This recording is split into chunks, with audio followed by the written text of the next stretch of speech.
कभी दरिया के भीतर भी समंदर जाग उठता है। मिले सम्मान हीरे का तो पत्थर जाग उठता है। मेरा ईश्वर तेरा अल्लाह मालिक एक है सबका। मेरा ईश्वर तेरा अल्लाह मालिक एक है सबका। मेहरबानी हो उसकी तो मेहरबानी हो उसकी तो मुकद्दर जाग उठता है।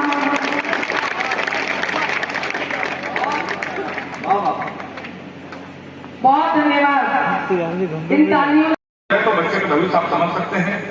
हमने अपने स्कूल के बच्चे से पूछा, हमने कहा बेटा ये बताओ 1 किलो रुई और 1 किलो लोहा दोनों में भारी क्या होगा? तो उसने कहा मास्टर साहब लोहा भारी होगा। मैंने कहा देखो मैं ये तुमसे कह रहा हूँ कि 1 किलो रुई 1 किलो लोहा, जब दोनों 1 किलो है, रुई भी 1 किलो है, लोहा भी 1 किलो, तो लोहा कैसे भारी होगा? उसका जवाब सुनिएगा।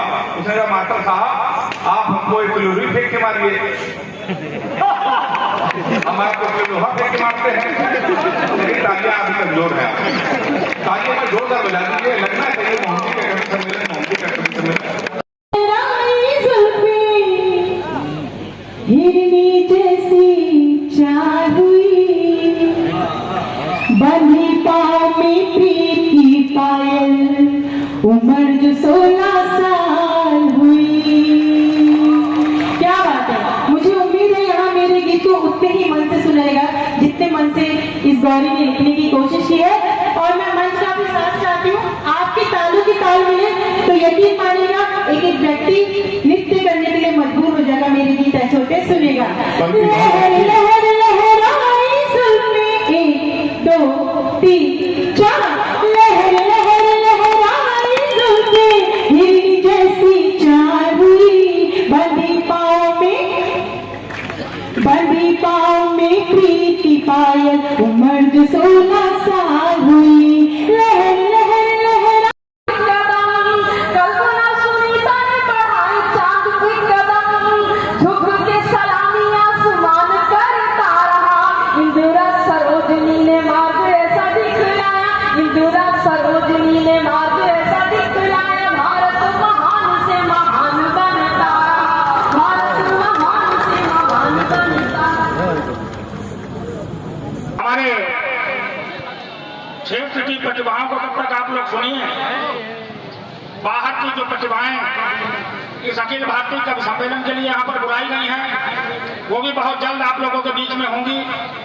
तब तक मैं इस मंच पर आमंत्रित कर रहा हूँ अपने क्षेत्रीय कवि सुब्रत मंडल जी को कि वो यहाँ पर आए और अपनी कविताओं के द्वारा, अपने छंदों के द्वारा या जो भी वो लिखते हों, आप लोगों का मनोरंजन भी करें और कुछ आप लोगों का ज्ञानवर्धन भी करें। आदरणीय सुब्रत मंडल जी यहाँ पर आए और अपना काव्य पाठ प्रारंभ करें। धन्यवाद। काफी देर से सब लोग शांति। एक बार मैं चाहूंगा कि सब लोग मेरे साथ जयकारा लगा देंगे। बोलिए सियावर रामचंद्र की, सियावर रामचंद्र की, पुरुषोत्तम रामचंद्र की।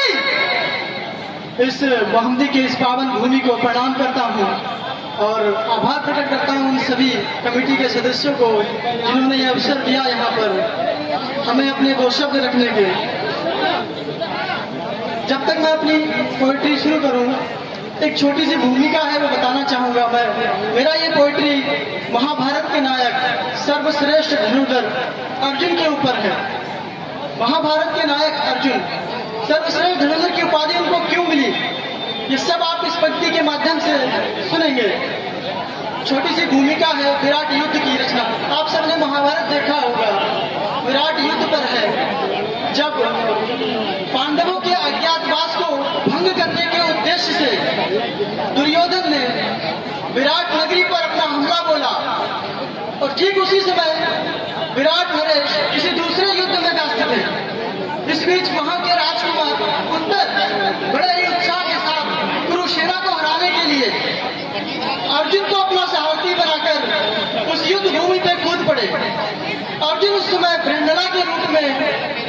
उस राज्य में छुपे हुए थे। जब राजकुमार उत्तर इस युद्ध भूमि में पहुंचे, वहां पर देखा कुरु सेनाओं को तो भयभीत हो गए और युद्ध छोड़ भागने का निश्चय कर लिया। इस बीच अर्जुन ने उन्हें रोका और कहा, जो कि ब्रह्मला के रूप में थी, तो उन्होंने कहा कि तुम सारथी बनो, युद्ध मैं समापन करूंगा।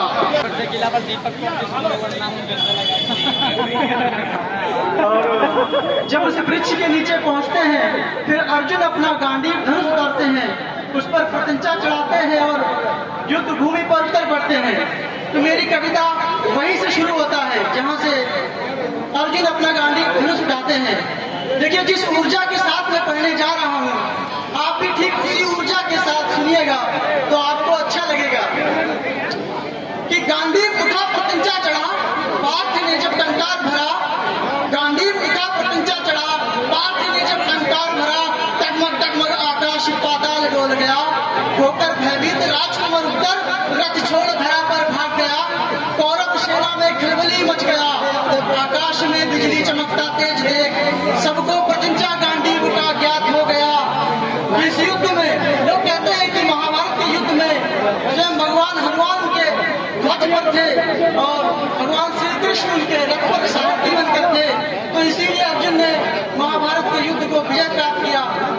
तो उसका जवाब है कि इस युद्ध में ना हनुमान रथ पर, कि इस युद्ध में ना हनुमान रथ पर न माधव सारथी थे, केवल एक अकेला अर्जुन गांडीव संग संपूर्ण कौरवों पर भारी थे। जिसके युद्ध पराक्रम भगवान शिव तक के मन को भा जाए, जिसका युद्ध पराक्रम भगवान शिव तक के मन को भा जाए, होकर प्रसन्न भगवान शिव जिसे पाशुपतास्त्र दे जाए। सारे अस्त्र शस्त्र के ज्ञाता गांडीव लिए संग चला, देखो पार्थ मेरा ब्रह्मला के रूप में विराट युद्ध में चला। और युद्ध भूमि ऐसा होता है कि केवल एक अकेला अर्जुन ने एक युद्ध ऐसा लड़ा, युद्ध फिर ऐसा कभी ना हुआ जैसा युद्ध विराट हुआ। युद्ध क्षेत्र, उस युद्ध में बड़े बड़े महारथी थे। सुनिएगा कि युद्ध क्षेत्र सारे महारथियों से थे भरे पड़े, युद्ध क्षेत्र सारे महारथियों से थे भरे पड़े। एक तरफ थे इच्छा मृत्यु के वरदान लिए पितामह भीष्म खड़े, तो दूसरे तरफ देवता भी युद्ध से डरते सारे गुरु द्रोण खड़े। माथे पर मणि धारण किए अमरात लिए, मध्य में गुरुपुत्र अश्वत्थामा थे खड़े। और बचपन से ही कवच कुंडल की सुरक्षा लिए दुर्योधन की डगार बने अंगराज कर्ण थे खड़े। केवल एक अकेला अर्जुन ने सारी कौरव सेना को ऐसे लड़ा जैसे मानो कौरव सेना के समक्ष पार्थ नहीं स्वयं महाकाल खड़ा। कि पितामह द्रोण कृप अश्वत्थामा सबको बारी बारी परास्त किया, पितामह द्रोण कृप अश्वत्थामा सबको बारी बारी परास्त किया, कवच की सुरक्षा भेद कर्ण तक को मूर्छित किया। कि भीम प्रतिज्ञा के मान रखने को दुर्योधन दुशासन को भी जीवन दान दिया, तब जाकर अर्जुन ने संपूर्ण जगत को सर्वश्रेष्ठ होने का प्रमाण दिया। अर्जुन का रूप विराट विध्वंसकारी देख पितामह बोल उठे, अर्जुन का रूप विराट विध्वंसकारी देख पितामह बोल उठे, हे दुर्योधन अपनी जिद छोड़ चलो, अगर है तुमको प्राण प्रिय तो वापस लौट चलो। आज अर्जुन को ना कोई रोक सकेगा, ना उसके समक्ष क्षण भर कोई टिक सकेगा। देख पराजय सभी भारतीयों का, दुर्योधन का हिम्मत डोल गया, होकर भयभीत सेना लेकर वो हस्तिनापुर लौट गया, होकर भयभीत सेना लेकर वो हस्तिनापुर लौट गया। आकाश पाताल सब झूम उठे, जय जय जय जय अर्जुन सब बोल उठे, जय जय अर्जुन सब बोल उठे। धन्यवाद।